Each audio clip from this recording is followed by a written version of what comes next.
안녕하세요. 클릭 세상 속으로 박성호입니다. 남한 인터넷에서 가장 많은 관심을 받은 이야기를 쉽게 풀어서 전해드립니다. 해로운 것은 100가지에 이르고 이로운 것은 없다. 한국에서 큰 이견 없이 백해 무익한 것으로 꼽히는 게 바로 담배입니다. 요즘 남쪽의 흡연자들은 거리는 물론이고요. 내 집안에서도 편하게 담배 피울 곳은 없습니다.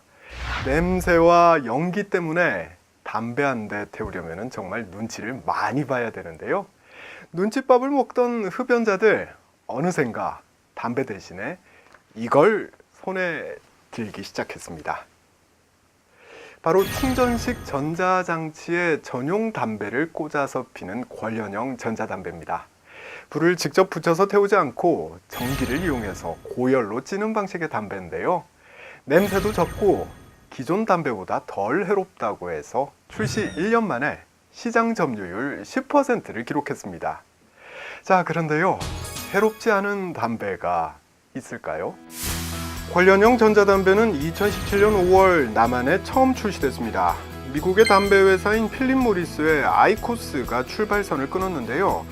출시된 첫 달에만 20만 갑이 팔리더니 출시 1년 만인 2018년 4월 판매량이 2,810만 갑을 기록하며 100배 넘게 성장했습니다. 시장 점유율도 9.4%로 늘었습니다. 그런데 관련형 전자담배를 피우기 위해서는 전용 전자기기가 필요합니다.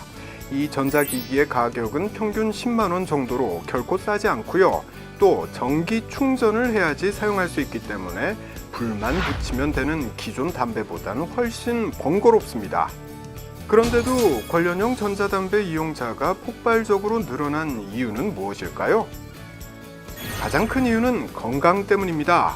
담배와 건강 어울리지 않는 조합입니다만 담배 제조회사들은 관련형 전자담배가 일반 담배보다 유해물질 흡입을 90%가량 낮춘다는 연구 결과를 제시하며 광고를 했고, 흡연자들이 바로 이 광고를 믿고 전자담배를 선택했습니다.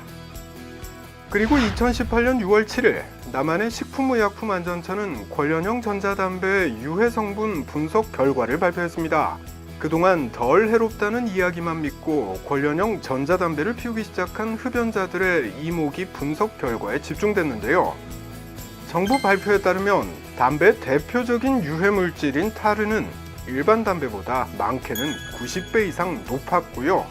니코틴은 일반 담배 수준과 비슷하게 검출됐습니다. 반면 벤조피렌, 포르말데이드 같은 발암물질은 일반 담배에 크게 못 미치는 것으로 나타났는데요. 이런 결과를 종합해 식품의약품안전처는 관련형 전자담배가 일반 담배보다 덜 유해하다는 근거가 없다는 최종 결론을 내렸습니다. 식품의약품안전처의 발표에 전자담배 업체들은 즉각 반발하고 나섰습니다. 식약처가 전자담배 발암물질이 일반 담배보다 현저하게 적다는 사실을 확인했음에도 불구하고 유해성을 강조한 것은 타당하지 않다는 겁니다. 흡연자들 사이에서도 의견은 분분했는데요. 식품의약품안전처의 발표 결과가 믿업지 못하다는 의견도 적지 않았습니다.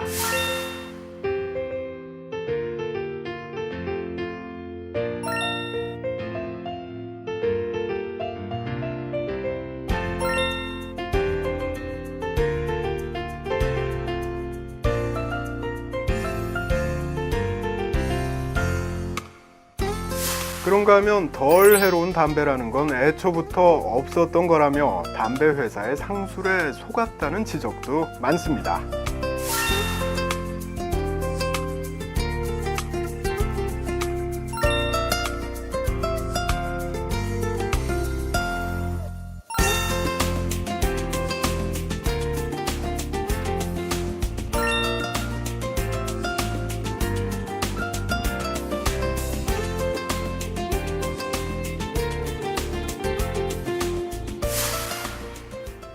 제가 들고 있는 이게 바로 관련형 전자담배 전용 담배입니다.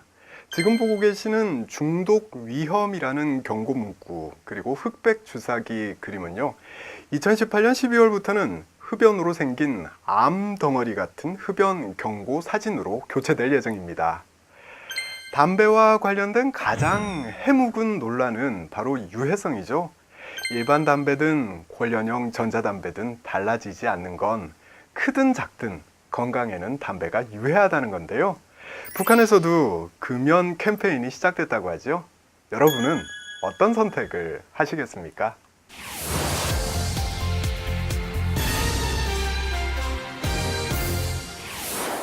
2017년 남한에서는 돈을 받고 컴퓨터 게임을 가르치는 학원이 최초로 정식 인가를 받았습니다.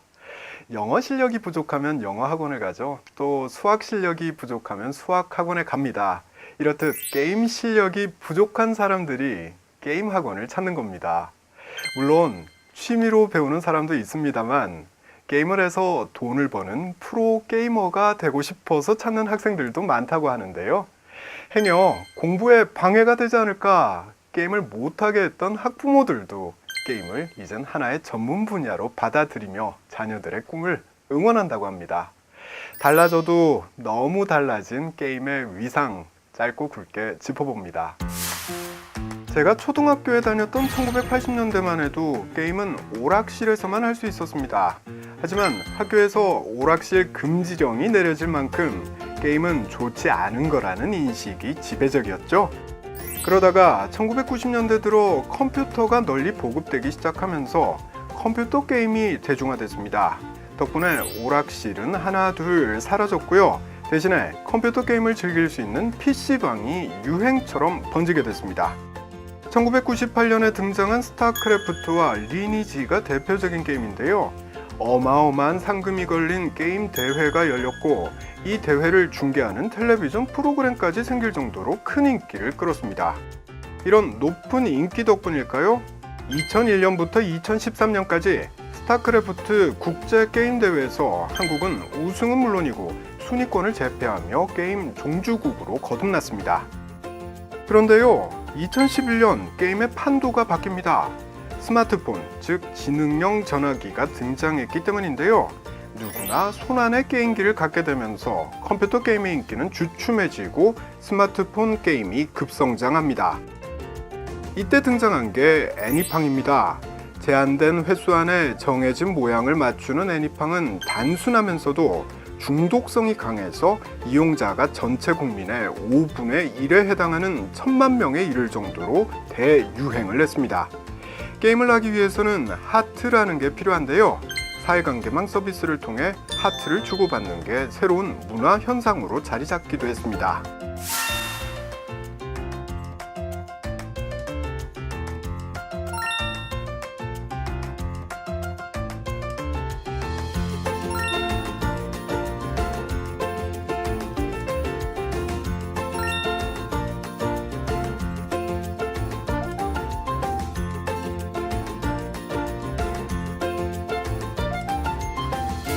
스마트폰 게임 초창기에는 이용자가 1000만이 넘는 이른바 국민게임이 13개나 등장할 정도로 쏠림 현상이 두드러졌는데요. 이후 출시되는 게임의 숫자가 늘어나면서 한 개의 게임이 독보적으로 인기를 얻기보다는 여러 게임이 골고루 인기를 얻는 스마트폰 게임의 춘추전국 시대가 열리게 됩니다. 이렇게 진화한 한국 게임은 세계 시장 공략에 나섰는데요. 세계 게임 시장을 휩쓴 총쏘기 게임인 배틀그라운드를 비롯해서 1998년 컴퓨터 게임이 시작될 때부터 인기를 끌었던 리니지2 같은 한국 게임은 2017년 4조 원이 넘는 매출을 기록했습니다. 게다가 2018년 예상 수출액은 한류 대표 상품인 화장품의 수출액을 넘어서 6조 원에 달할 것으로 전망됩니다. 얼마 전에 북한에서 팔리는 지능형 전화기를 직접 만져본 적이 있습니다. 켜보니까 거기에도 바둑, 애완동물 기르기 이런 자체적으로 개발한 게임이 깔려있는 거 볼 수 있었는데요. 이런 건 몇 번 하다 보면 정말 시간도 잘 가고요. 재미도 있죠. 머릿속에 복잡한 생각도 잠시 잊을 수 있습니다. 언젠가는요, 서로 하트도 날리고 스타크래프트 대결도 하는 남과 북의 친구들이 생기는 날도 있기를 바라보면서 이 시간 마치겠습니다. 지금까지 박성호였습니다. 다음 시간에 다시 뵙겠습니다.